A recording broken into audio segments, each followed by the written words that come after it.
तो सर जनता ही आपको क्यों चूज करे, क्यों पसंद करे? जी, मुझे जनता ने अपार प्यार दिया। अब वो क्यों दिया वो जनता को पता होगा। पहाड़ में किसी को नान मुंड फूकी लाफी देखी कि पहले गरजने वाले बादल बरसते कम थे। ये आप भी बहुत बखूबी जानते हैं और हमारा पिछला अनुभव भी यही कहता है। मुझे रोटी खानी है, मैं चावल अगर आपको दूंगा तो एक सब्जी नहीं। नमस्कार, आप देख रहे हो TNN उत्तराखंड न्यूज। मैं हूं आपके साथ जीवन मिश्र। आज चंपावत डिस्ट्रिक्ट के लोहाघाट क्षेत्र पे हैं गीतांजलि सेवा संस्थान के अध्यक्ष और भाजपा के वरिष्ठ नेता, समाज सेवी के रूप में पहचाने जाते हैं, श्री सतीश चंद्र पांडे जी आज हमारे बीच में। नमस्कार सर, TNN उत्तराखंड न्यूज में आपका स्वागत है। नमस्कार जी। तो सर, सबसे पहले सर आपसे ये जानने की कोशिश करते हैं कि सर आप विगत लंबे समय से क्षेत्र में भ्रमण में हैं जी। आप जा रहे हैं तो किन किन मुद्दों को लेकर आप क्षेत्र में जा रहे हैं? अभी हमारा मुख्य मुद्दा तो समाज सेवा है, क्योंकि विगत 2 वर्षों से कोरोना महामारी चली हुई है। 2020 में जो कोरोना महामारी आई थी उस समय लॉकडाउन हुआ था, लोग अपने घरों पर कैद हो गए थे, लोगों के पास अपनी आजीविका खत्म हो चुकी थी। उस समय हमने इस कार्य पर ज़्यादा फोकस किया। उसका कारण ये था कि लोग बाहर नौकरियां छूटने से घर की तरफ आ गए थे, क्योंकि रोजगार खत्म हो गया था। हमारे द्वारा ये कदम उठाया गया कि हमने एक सामाजिक सहभागिता बनाने के उद्देश्य से राशन की किटों का वितरण प्रारंभ किया। उसका उद्देश्य मात्र ये था कि लोग एक दूसरे के सुख दुख में काम आ पाए। भ्रमण करेंगे तभी ये सब चीजें पता चलती है। और मैं खुद इन गरीब परिस्थिति से मैं गुजरा हुआ इंसान हूँ। मैं बखूबी जानता हूँ गरीबी और अभाव क्या है, मेरे जहन में भरा हुआ है। तो उसी प्रेरणा से लेके मैं ये सब कार्य करते हूँ। कार्य तो पहले से किए जा रहे थे, लेकिन हम उसको ज़्यादा हाईलाइट नहीं करते थे। लेकिन आज हाईलाइट करने का उद्देश्य ये भी था कि लोगों को पता भी चले कि कहीं से हमें मदद मिल रही है। हमने मात्र कोई ऐसा नहीं था कि हमने लोहाघाट विधानसभा में भी कार्य किया हूँ, हमने गढ़वाल तक से भी अगर लोगों की कॉल आई तो वहाँ पर भी हमने सेवा की, नैनीताल से की, टनकपुर क्षेत्र में की। क्योंकि ये फेसबुक व्हाट्सएप के माध्यम से लोगों को पता चलता था कि हाँ हमें थोड़ा बहुत मदद कहीं से मिल सकती है, तो वो हमने कार्य भी। तो सर जनता ही आपको क्यों चूज करे, क्यों पसंद करे, और ऐसे क्या सामाजिक कार्य किए हैं सर आपने? मैं क्षेत्र में गया विष्ट जी, मुझे जनता ने अपार प्यार दिया। अब वो क्यों दिया वो जनता को पता होगा।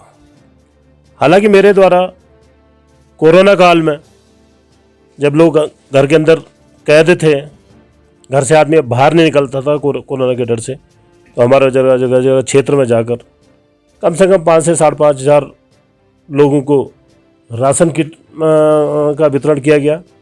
और उसका उद्देश्य, उन किटों का बांटने का उद्देश्य ये था कि लोग एक दूसरे से आपस में नज़दीक में आए, जुड़ें। कोरोना के भय से आदमी एक दूसरे से दूरी न बनाए। महिलाओं को सैनिटरी पैड दिए गए। युवा जो बिल्कुल घर पर बैठ गया था, उसके लिए हमने cricket kit, volleyball kit, football kit और जगह जगह उनका मैचों का आयोजन करा के उनके स्वास्थ्य और उनके भविष्य के उनको सपने दिखाए गए कि भाई आप अच्छा काम करो, समाज पर आए। दिव्यांगों के लिए कहीं पर परिस्थितियाँ थी, किसी को व्हीलचेयर की ज़रूरत थी, किसी को वॉकर की ज़रूरत थी, उनको उपलब्ध कराए। और जगह जगह पर लोगों को छोटी समस्याएं थी, लेकिन उनके पास उपचार नहीं था उसका। जैसे कोई बेचारा बुजुर्ग हैं, कान कम सुनते थे, हमने स्पॉट पर जाके उनके कानों पर कान की मशीन लगाई, तो उससे उनको थोड़ा सा सुनने में आसानी हुई। और कहीं पर मान लो कोई बेड पे पड़ा हुआ है, उसको आवश्यकता क्या, छोटी चीज़, छोटी सोच भी देखना था कि वहाँ पर उनको यूरिन बैग की ज़रूरत थी। अब यूरिन बैग आएगा तो बहुत ज़्यादा उसकी कीमत नहीं है, लेकिन उसको लाने के लिए उस बेचारे के लिए 200-300 रुपये उसके किराए के खर्च हो जाएंगे। तो हमने कहा उनको घरों पर ये सब चीज़ व्यवस्था की। तो कहीं पर धार्मिक कार्य किए, वहाँ पर लोगों का उत्साहवर्धन किया, मंदिरों के निर्माण में उत्साहवर्धन किया। तो लोगों को एक क्षेत्र में जाने का मुझे अपार प्यार दिया। लोगों ने कहा कि आप जैसे जो समाज के लिए।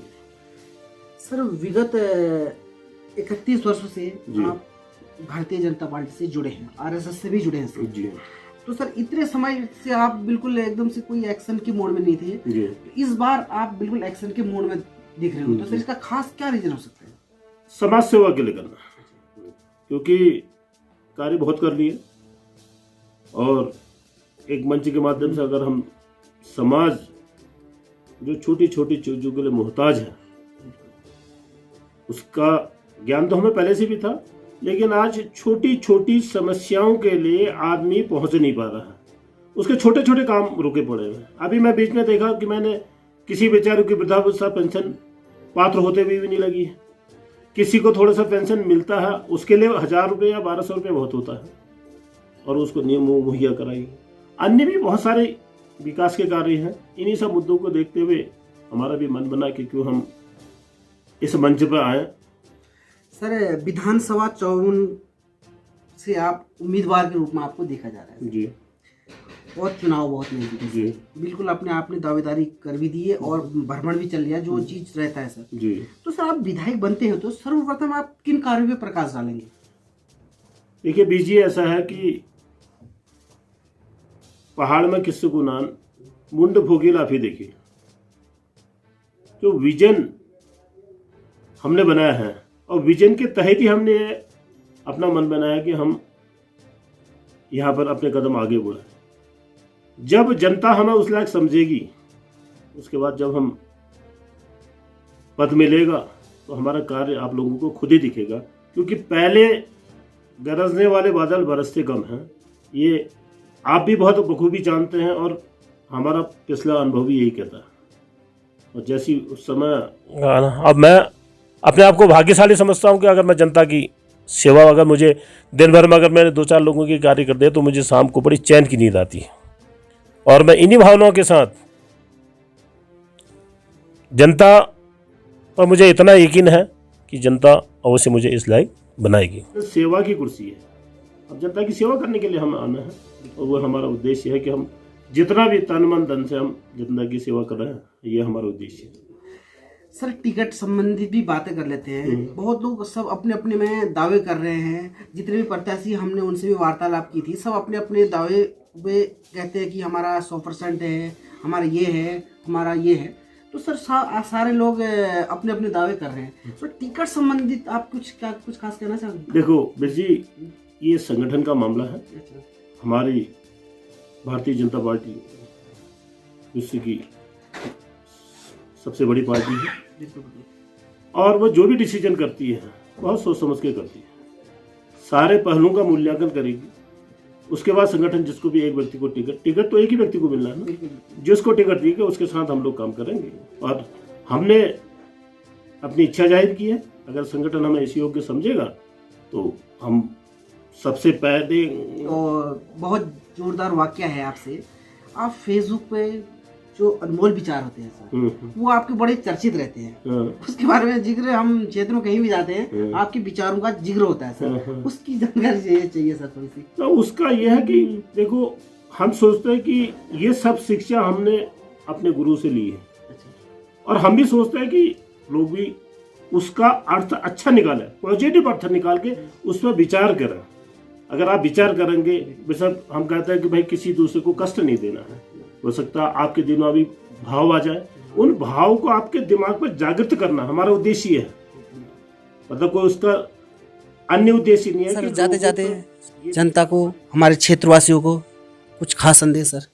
मैं अपने क्षेत्र की जनता को आने वाले नववर्ष 2022 की व उत्तरायणी पर्व की हार्दिक बधाई व शुभकामनाएं देता हूं और प्रभु राम से प्रार्थना करता हूं कि सबके घर में खुशहाली रहे और जो कोरोना की तीसरी लहर का अंदेशा है इससे सबकी प्रभु रक्षा करें।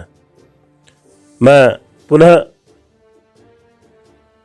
समस्त क्षेत्र की जनता को सादर प्रणाम करता हूँ, नमन करता हूँ और आशा करता हूँ कि उनका स्नेह मुझे निरंतर मिलता रहे। धन्यवाद।